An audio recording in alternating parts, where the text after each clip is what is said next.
فينه؟ تعال يا ولد. ثلاثة. فين البطاطين؟ فينها؟ اتالي ما ياخدوا حاجة وبعد كده يجوا تاني. جمال سليمان، تعال يا عم جمال، اديله 3. خد يا عم جمال. هل ياخد مرتبة؟ يرجع يجيبه تاني. يسلمه تاني. يجيبه تاني. سيد خليل يا عمدة، حد ياخد لسيد خليل ال3 ملات بس. تعالى يا عم سيد. هات يا عم الثاني. قالوا لنا كده. الثالثة ايوه. خد يا عم سيد. خد. الثالثة خد. 3. هات بطاطين يا احمد مدني. تعال يا عم احمد، اديله 3 ملات. 3. ازيك يا حاجة؟ عامله ايه؟ كويسه؟ انما صادقه والله حلوان والله بجد؟ ايه اللي جابك هنا؟ قريبي اختي حلوان وانت كنت في حلوان شفتك مره. ايوه اذا النوبه صادق مكتوبه هنا. ربنا مكتوبه؟ ايوه ادوك دلوقتي ان شاء الله. 3. ايه رايك في الاستاذ مصطفى بكري؟ اصلح واحد.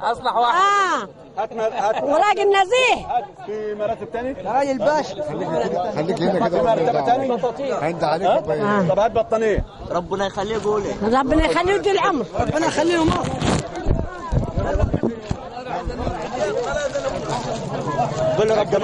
الجماعه اللي خدوا المراتب. عامر صافي. اديله بالبطاطين يا عم. اللي بالله الشباب. ايوه كله مالك.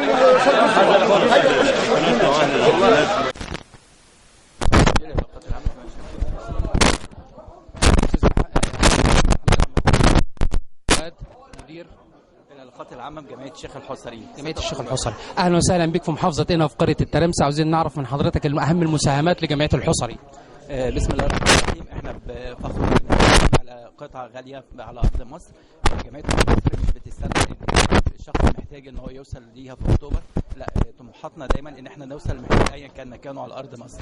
لما مصطفى بيه كلمنا ان في القريه بعض اسر محتاجه، بعض بيوت بتتحرق، كان دورنا ان احنا نيجي ونتواجد بمساعدات المتبرعين للجمعيه، مساهمات الحاجه ياسمين واهل الخير. الحمد لله اتبرعنا بحوالي 40,000 الحالات المحتاجه مع بعض المتبرعين التانيين في بعض المساعدات، المراتب، مواد غذائيه، ملابس، بطاطين.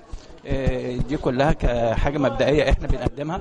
دورنا ما بيوقفش عند دور المساعدات فقط، لا، احنا بنحاول ندرس الحالات. دي المرحله الثانيه اللي بتعملها الجمعيه، ندرس الحالات، نقدر نشوفها، نقدر نساعدها بايه، تقدر تشتغل في ايه، يبقى في نوع من التنميه المستدامه للاسر الموجوده هنا ان شاء الله باذن الله. ان شاء الله يعني مش مساعده اول مره وبس، يعني احنا نستمر كده الجمعيه لغايه ما تقف الدنيا على رجليها. لا، ده مش هدفنا خالص. هدفنا ان دايما يبقى في تنميه، هدفنا ان يبقى دايما في مساعدات مستمره، يبقى في تواصل مستمر بيننا وبين اهالينا هنا في قنا ان شاء الله سبحانه وتعالى. شكرا استاذ محمد وبالتوفيق دايما. شكرا.